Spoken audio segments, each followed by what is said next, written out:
Okay, live leak, let's go paddleboarding.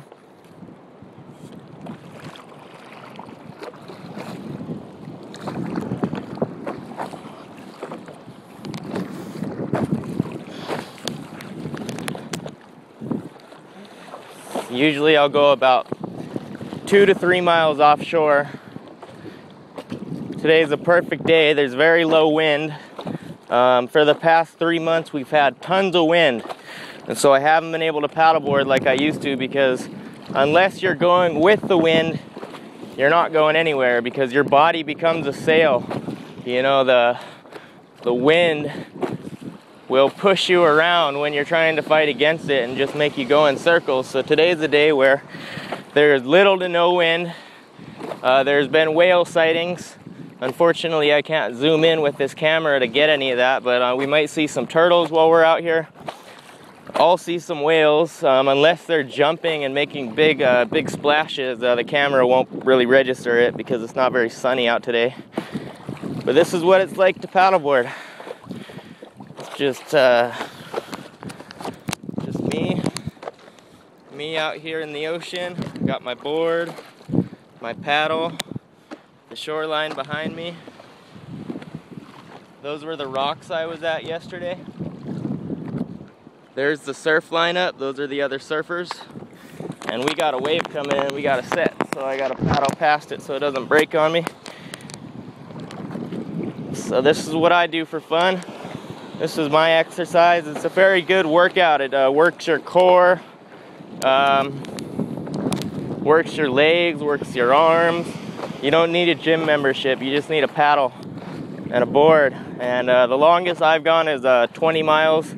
I went from here on the south shore of Kauai and Poipu all the way past Salt Pond, which is on the western side of the island. What you have to do is get a buddy to park a truck over there, and then we drive down here with our boards and we paddle over there. And my next adventure is, well, it's not quite 20 miles, it's under 20 miles, but my next adventure is the 20-mile adventure going to the island of Niihau, which can't be seen today due to the cloud coverage, but it's an island that's about 18 miles away. It was purchased in the 1800s from Queen Liliuokalani for $10,000, I believe, and grand piano. And the Robinson family owns it, and there's only Hawaiians allowed on that island. Purebred Hawaiians. It's the only place that has escaped American imperialism. Although they keep trying to buy the land, but the Hawaiians live there. There's a couple hundred of them. They ride canoes over here to sell fish and also to buy goods. And it's pretty fascinating. I've never been over there myself. There's a boat ride that allows you to get pretty close to it, but you're not allowed to go on the island or the Hawaiians will eat you. Just like they did Captain Cook. But anyway, I figured I'd show you guys what it's like to be on the water and paddle. If my camera was waterproof, I'd get a little more crazy and catch some waves. But it's not waterproof, so I gotta be very careful. That's why I'm paddling a little slower than usual. But I just wanted to talk a little bit about the NDAA bill that was passed that basically allows for the internment of American citizens. Of course, Barack Obama said that he wouldn't imprison American citizens, but he signed the bill anyway.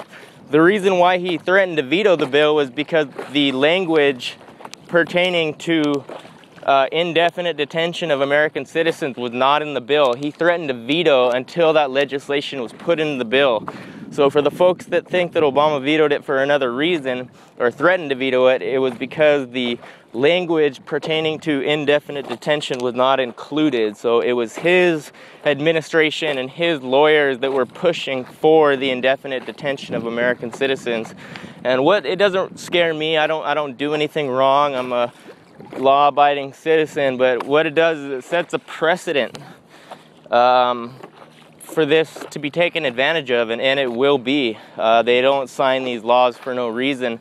A lot of the things in the Patriot Act were said to, they said they were not going to use them on American citizens, and we find out, you know, not even a couple years after it was passed, that it is indeed being used on American citizens. So I believe this NDAA bill is no different, and I want to get your comments on it. I'd like to hear what you guys think. So, you know, NDAA combined with the SOPA bill basically is just a double-edged sword. I don't believe it was a coincidence that both of those, that legislation, both were proposed around the same time. And the thing is, Obama didn't sign the bill. It was on his desk 2 weeks ago, and then he signed it when he was in Hawaii.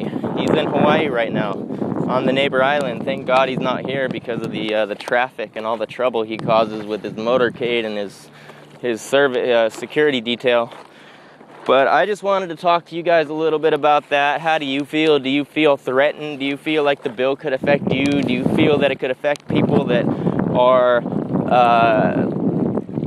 dissenting against the administration or the government? Because I believe that it does have the potential to be used in that way, and so that's what worries me.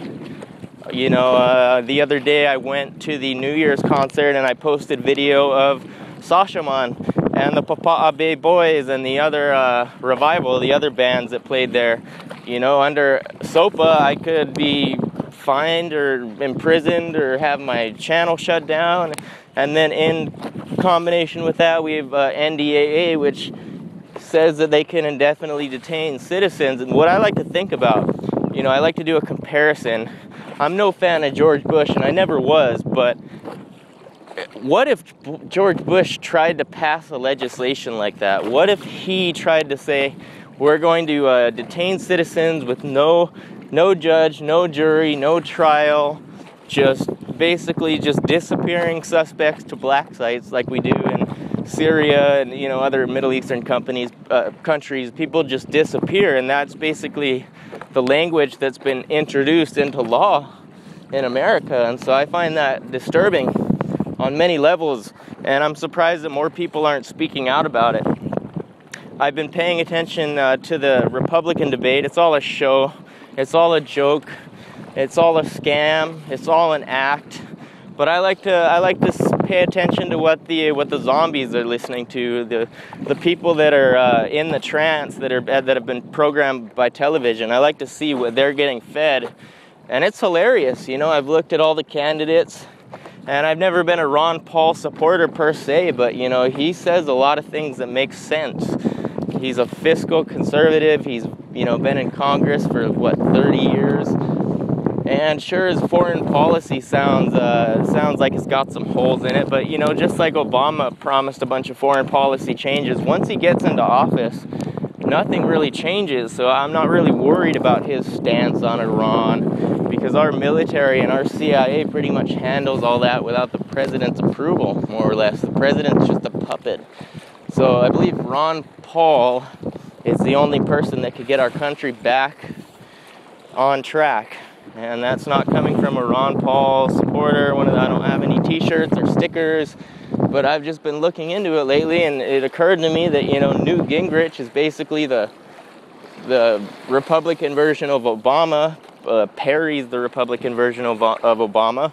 And I'm surprised that Republicans don't like Obama more, because he's doing all the shit that Bush could only dreamed of doing. And that was the whole reason he was elected, was so that he could pass legislation that Bush would have never gotten away with it. So, anyways, this is Poipu Kauai doing a paddleboard.